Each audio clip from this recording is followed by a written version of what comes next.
This is the Action Movie Guys podcast, bringing you action movie reviews from across the decades, plus box office numbers and insight like never before. And now, your hosts of the Action Movie Guys podcast, Alex and Nate. What's up, everyone? Welcome to episode number 374 of the Action Movie Guys podcast. I'm your host, Nate, and my co-host is Alex Figueroa. And on this episode, we are going to go back to the late 90s, to a time where, disaster movies and big budget epics were rolling through with a little Roland Emmerich film called Godzilla. Now, I remember when this movie came out. I was 11. I remember all of the advertisements for it. I remember the Taco Bell commercial with the little dog that put the little taco in the box, the little chihuahua. I remember the merchandise. I remember the soundtrack. When this came out, this was a big deal. Alex, do you remember this time of Godzilla 98 coming out? And did you see it back then when it came out? I didn't see it in the theater when it came out, but I remember all the advertisements. McDonald's big supersize, Taco Bell freaking foot cup from Taco Bell. Yeah, I remember all of that stuff. And even Jurassic Park had one too, the supersize me Jurassic Park stuff. So, back then, the 90s, I gotta say, the 90s had the best promotional movie tie-ins together between all companies. So I thought all the Batman cups from McDonald's. They're so sick. Yeah, they don't even do that stuff anymore, really. All they do now is Happy Meal toys. And that's it. I don't want that. Yeah, so this was a moment in time, Godzilla 98. It was a big deal. It was the first ever American Godzilla film. All the rest of that point had been Japanese, and this was his big debut in America. So we're going to tell you what we think about it. But before we do, let me give you a couple of Rotten Tomato scores. And Alex, you might be surprised. You might not be surprised. I don't know. This has a 20% critic score and a massive 28% audience score. So both are low, both in the 20s, only 8% apart. Are you surprised by these numbers? I'll tell you right now, I am not. Okay. Not at all. I'm not shocked. Now, as far as Roland Emmerich goes, we've done Independence Day here on the podcast, and I love that movie. We did The Patriot, which we both really enjoyed with Mel Gibson. We did Universal Soldier, which was cheesy. Okay. Yeah. Very early 90s. But Roland Emmerich, and then he's done a bunch of disaster movies. Of course, Day After Tomorrow, 2012. This is his cup of tea. He's hit or miss for me. I like some of his movies a lot, and then I don't like some of them. I'm interested to hear what you have to say about this movie. We've never even discussed Godzilla 98 ever. No, we never did. I don't even know what you think. You don't know what I think. We've never talked. We never, there's some movies we haven't done yet where you'd be like, oh yeah, we saw that movie and I know you didn't like it, or I didn't. This one never even gets mentioned because I don't know. All right, so let's start with our lead. Now, in this case, Godzilla is the villain, so we're going to save it there. This is like a traditional in that regard. Our lead character is Matthew Broderick as Titopoulos or whatever that they keep saying wrong the whole movie, which was funny once, but not funny after the 15th time. What did you think of Matthew Broderick? And then the ensemble, I guess. Titopoulos? It's something Titopoulos. It was a Nick. I know it was Nick. Yeah, Nick Titopoulos. Yeah, Titopoulos. Well, I will say this though, in terms of the budget of the movie was $130 and it grossed $379. What? So. This thing made money? I believe it. The marketing was crazy. I believe it made money. Yeah, that's true. Okay, so Nick Titopoulos. What did I think of Nick? Oh. It was weird. I will say this, Matthew Broderick, to me, oh man, you know him from Ferris Bueller, right? He did the remake of The Producers. Very big Broadway actor. I remember he is. And for me, he's a hit or miss type of actor. For me, I don't get, he's a dry sense of humor type of actor for me. He's very dry sense of humor. In this movie, very dry character. He's a worm guy. He's a scientist that tests worms, and I don't know why, but he's the only one on Earth that could figure out Godzilla. There's no other scientist. The guy who does the worm stuff could figure out what's going on with Godzilla. So I was like, all right, whatever. Honestly, his character's so flat. I can't give him a 3. A 3 is good. Good. For me, 3 is good. I'm gonna give him a 2 for decent. Then you have the annoying girlfriend. The ex. the ex. She can't act, and I don't even know if she ever been in another movie again. Horrible in this. Yeah, she's one of the worst actresses. Then you have my man from the Birdcage, Zank Haraz, the guy from The Simpsons. He voices like Hank 30. Azaria. Hank Azaria. I thought he was funny in the movie as much, but Matthew Broderick worked well with the entire ensemble. Like even my man, the French guy, which I like a lot. Jean Reno. Yeah, that dude is mad funny in this movie. Yeah. He was like, "Did you get me?" He was like, "What kind of coffee is this?" He was like, "I thought this was French vanilla," and then he whipped out the big can and it said French vanilla. He went, "Okay, Americans, need more cream." He says, "Yeah, needs more cream." Yeah. Or the bubble gum. Hey, what's up with the bubble gum? The part with the gum is like, it makes us look more American now. The old chewing gum. That's funny. And then he talked Elvis. Yeah. Thank you very much. You know, he had hit or miss scenes of the movie, right? So anyway, I gave Matthew Broderick a 2. Wasn't too crazy with him. I love you struggling to like find reasons to give someone a 3. That's how you know if a character is not good. If you're like debating if you could get him to a 3, not a 4, not a 5, a 3. I gave him an easy 2. Matthew Broderick. All right, I like him as Ferris Bueller. Yeah. He's the voice of Simba in The Lion King, the adult Simba. Okay, cool. Oh. What else? I can't think of many movies that I've seen him in that I like really like Matthew Broderick. I think he seems like one of those guys who's like probably nice in real life. You know what I mean? Like he's probably a nice guy, probably a good, nice guy. But he doesn't translate for me in movies in general. You know, he doesn't. He was cool as a teenager. Oh, War Games. He was good in War Games when he was young. Oh yeah, War Games. I like him in the 80s. After that, it's not much that I could think of that I like Matthew Broderick, and I definitely don't believe him as a scientist who's studying radioactive earthworms or whatever. Like, what the hell? What is this? Yeah, it's weird. I don't like the girlfriend. I think she's horrible. First of all, they broke up. Then she steals the stuff from him, goes live on the thing, and then she's like, "I just stole it from you so I could get my big break." That whole speech she gives in the rain, I love it. I actually love his reaction. He's just like, "Good luck," and he gets in the taxi anyway. Like it doesn't even work. You think in most movies that part they're like they forgive them and they're like, "Oh, okay." He's like, "Nope, I'm out of here. Bye." I do like Jean Reno in this movie. You're right, as the French guy, the Secret Service guy. He's cool. Hank Azaria's fine. It's an ensemble. Again, these monster movies always have these big ensemble casts, and this is no different. But yeah, not good. Nico, his name is Nico Tatopoulos. Very Greek for no reason. There's no like, other than having people say his name wrong, there's no reason why he's so Greek. Like, you think maybe they'll tie it into his family somehow. Nope, nothing. All right, main villain, which is Godzilla. This is a traditional Godzilla in the sense of Godzilla's the bad guy. Just like the original movie, like -1, like, you know, Godzilla's. So what did you think of this version of Godzilla? The CGI has got awful in this movie. It did not hold up, and it still doesn't hold up. In terms of Godzilla himself, how many Godzillas were there in this movie? Was it 2? There's one Godzilla and then a million baby Godzillas. Well, that I know, but didn't they shoot one in the water, and then next thing you know, it came out under? It didn't kill it. Oh, okay. Well, it made it seem like it was in the last 2. movie. Just is still alive. Oh, gotcha.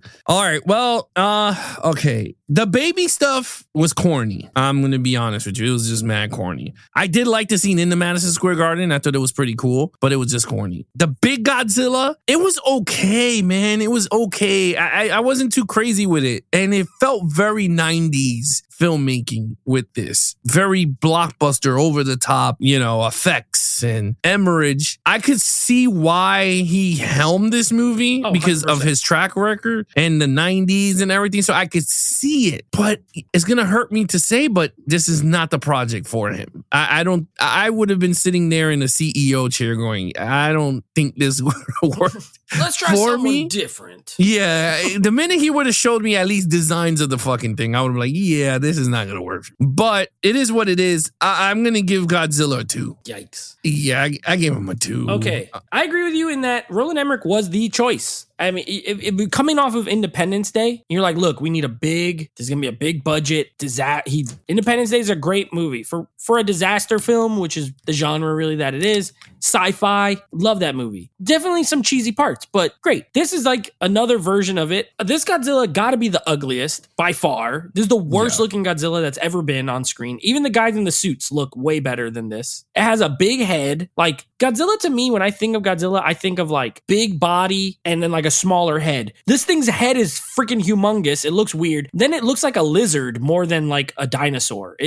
Even in that scene where it crawls in like underground, it's crawling around. It looks like a lizard. It looks like an iguana, like a mutated iguana, and I don't like it. It lays eggs, even though I thought it was a guy. They think it's a guy, but it has eggs. Those baby Godzillas are stupid. You could tell he watched Jurassic Park and was like, let's do raptors. Let's do our own raptor scene. Even there's one part specifically that's straight up from Jurassic Park where the two baby Godzillas come up and they're like snapping at each other, and the way I'm like, this is just a copy of something Steven Spielberg did a million times better. The Madison Square Garden, that whole part, it's so long. They're in there for like 30 minutes. I forgot. Well, I can't wait to talk about another part of this movie. But anyway, I gave him a 2. I agree with you. I gave him a 2. I think the babies suck. They eat 2 of the guys or 3 of the guys, like the special forces guys. But they also eat popcorn, which is silly. They're like eating popcorn hanging out of them. I'm like, oh my God. And then Big Godzilla is like, again, also off screen a lot. Shows up about 30 minutes in. I do like the intro scene. Legitimately. When the old guy's on the dock. Oh, yeah. And that wave is like, it's a great scene. And the dock is blowing up and he's running. And then the rest of it doesn't look that cool. The rest of it looks, the CGI, you're right, is not good. Whenever there's like that one part, let's save it for action. Anyway, I gave him a 2. We both gave him a 2. Okay, what'd you think of the action scenes? All right, so one thing he does well is action. Yes. However, there are certain things that didn't work. I did not like the flying aerial camera shots, them chasing Godzilla through the buildings, and they're firing missiles. And I mean, they're hitting every New York skyscraper. The big, huge monster that's right in front of them. Thought it was funny when when they blew up the Chrysler building by mistake. Oh, that was I thought that was funny. The mayor's reaction was funny. Yeah. Like, no, it's a miss. He's like, that was a Chrysler building. But you didn't miss. How can you miss the Chrysler building? Yeah, so like that scene for me didn't work well. The scene that he's running when he gets the fish, you see him running, look atrocious. But then there's some fun action, like the scene with the cab driving scene when he's driving through Manhattan. I do like that. I love car chases, but if you do it very well, and 90s do very well car chasing, I gotta say Roman Emmerich did a great job of Godzilla chasing the cab drive throughout New York. I thought that was fun. I thought that was cool. He told him to spin it around. He was like, what? He was like, you gotta go back. And then they did the 180 and you see Godzilla trip. Yeah. And I was like, okay, that was pretty cool. But then it loses itself when it's going over the Brooklyn Bridge. I was just like, okay. It was cool. I understand because there's no way you needed him to get tangled. So I said, it is what it is. It was okay. But to me, my favorite scene of the movie was the car chase. Like if you ask me, I'll be like, the 10 minutes of them driving for me made the movie. Other than that, man, I can't tell you what the underwater shit was whack. Oh, don't get me started. Yeah, that underwater. I know you love underwater, so I'll let you talk about that. Other than that, I'm gonna give it a 3. I thought it had good action. I don't think the action holds up anymore, so I give it a 3. I'll tell you this much: I have written down here 3 for action. However, there's some stuff I like and some stuff I hate. I actually hate. I like the taxi scene. I agree with you. I like the taxi scene, except the resolution. I don't like how it ends. He's like, we got high beams. And the guy's like, oh yeah, high beams. Well, you just turn on high beams and all of a sudden the Godzilla goes, it blinded him. Like, okay. Yeah.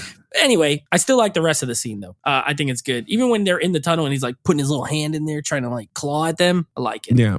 The Madison Square Garden scene, I don't like, but I do like when they blow up Madison Square Garden. One thing Roland Emmerich does, explosions. Awesome. Yeah, his explosions are great. Even back then, even now. Like when he blows something up, he blows that thing up. Chrysler Building, awesome. Madison Square Garden, awesome. So I did like that. Just in general, there's a lot of destruction. So that gets you a bonus point. You know, like on one hand, they evacuated the city, so you don't have to worry about killing a lot of people. But on the other hand, they still blew up a bunch of stuff. A lot of buildings get destroyed, bridges and all that. What I hate, underwater, don't like it. Even with a creature that's underwater, my problem with them, and it will always be, and this is the last time we're going to do more movies with water in it. But the one thing that bugs me is that everything is so slow underwater. It's not that exciting. You know what I mean? Dark. And dark. It's dark and slow. You can't move. If you had creatures that moved hella fast underwater and fight, I would like it. I'd be okay with it. Like if 2 sharks were like, I'd probably be cool. But when you have like a submarine going like, like slow or like anything like that, I'm like, I don't like it. Then I'm not a fan. Or bullets, even bullets, they go like,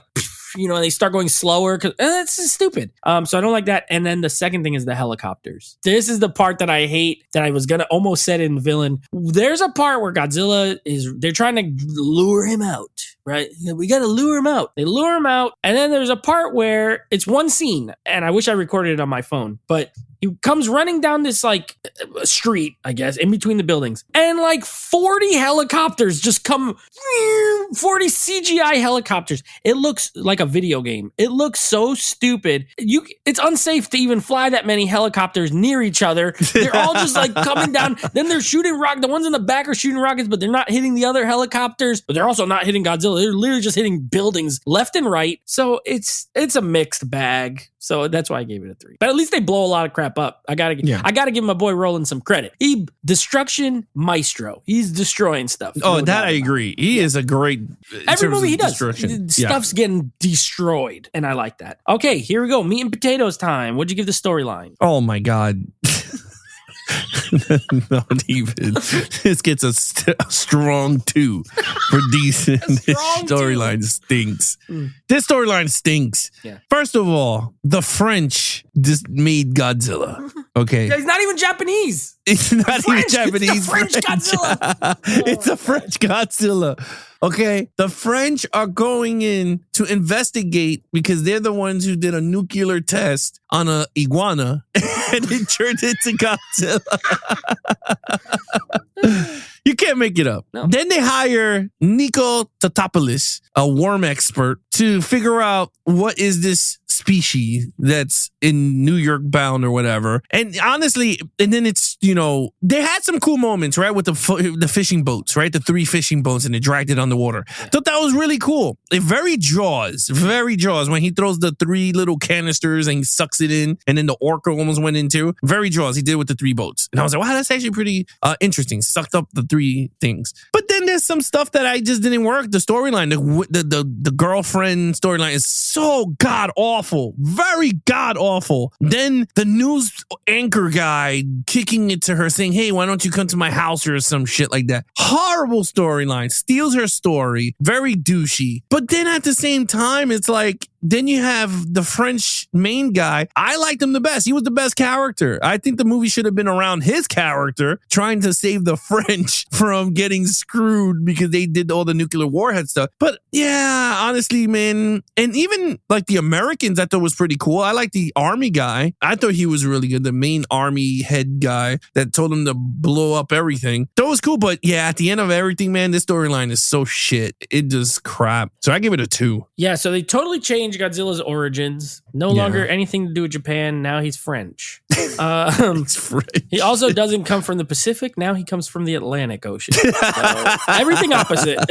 He lands in New York. I think if they were going to do an American Godzilla, they should have at least made Godzilla. Just make him American then. Make it American testing. And he shows up. If you're going to do the Japanese film is because of their own nuclear stuff, and it comes back to bite them and whatever. And it's like an allegory for nuclear war and all that. This is an allegory for crap, just for nothing. You gave this a solid 2. I'm going to give this a soft 1. I gave it a 1. I just think there's nothing here. The first 30 minutes is pretty good. I like the first 30 minutes. It's pretty good. Like when they're not showing Godzilla, it's pretty good actually. I like the water scene. I agree. Yeah, I like the setup. It's the payoff. You like the mystery of it. Right. Seeing I like the big all the setup. Footprint. Yeah, he's like, you're standing in it. He's like, what? The Transformers dad is like, you're in the footprint. He's like, oh man, this is crazy. Once Godzilla shows up, it actually gets worse, which should not be the case when your movie's called Godzilla. And there's stuff that just drags on too long. The Madison Square Garden scene is way too long. I was getting bored. I was like, oh my gosh,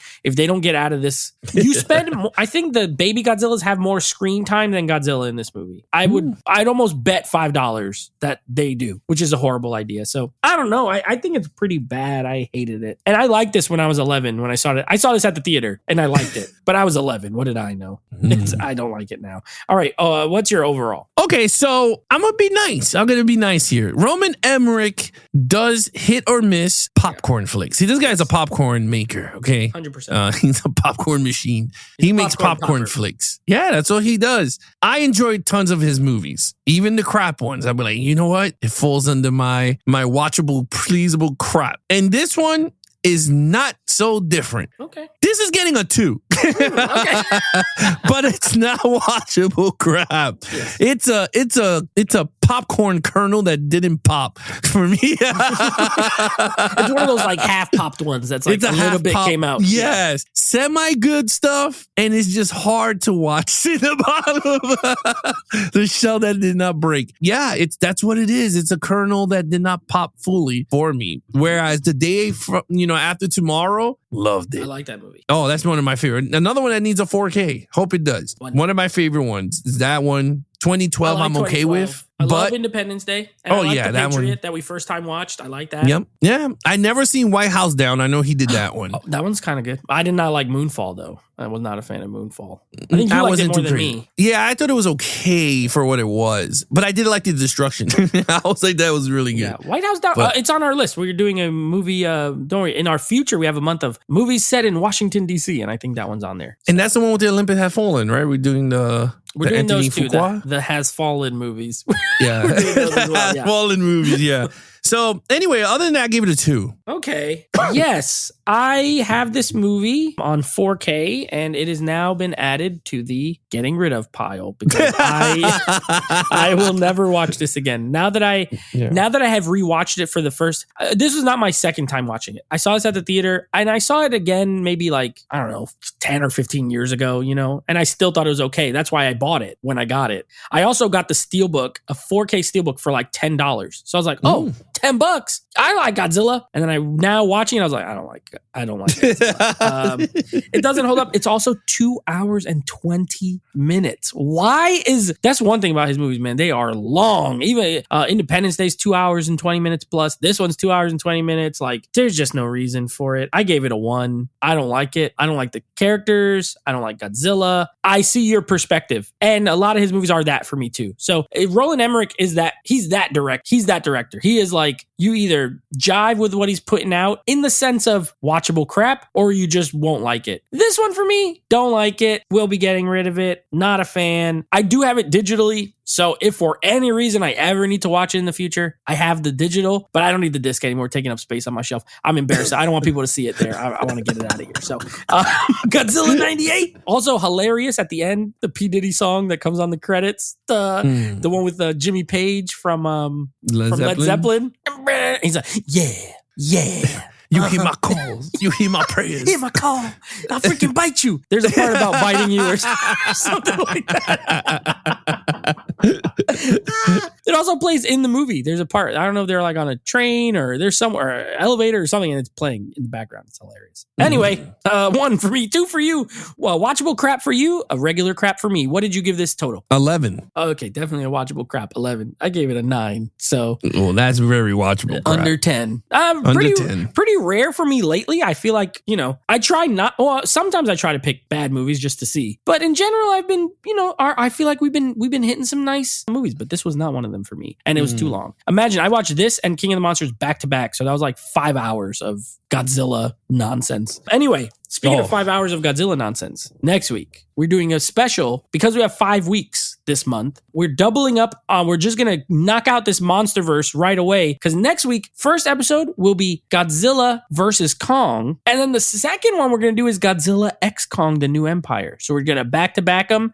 I know you haven't seen that one. I saw it. I did a review for it. You can check it out on our YouTube channel, and I loved it. So one of the best times I had at the theater in 2024. Let's see how it holds up at home. Because it's new, I'm just giving a little... the movie came out like 3 months ago. So also one of the newest movies we've covered on the show pretty quick. So we're going to be wrapping up the Monsterverse. And then you know what? Just for the heck of it, because we're doing that, let me give you guys the next series we will be starting, which is going to be controversial because we will be doing the Star Wars sequel trilogy. Finally hitting the Force Awakens, Last Jedi, and Rise of Skywalker. So I know these are controversial from the sense of a lot of diehard fans hate them. Some like them, casuals. same thing. So we're going to get into those. That'll be the next franchise that we do. All right. I haven't seen them since the theater. Same. I never. Fun fact, I seen Last Jedi twice in the theater. I saw it twice at the theater as well. And I saw The Force Awakens twice at the theater. And I saw Rise of Skywalker once.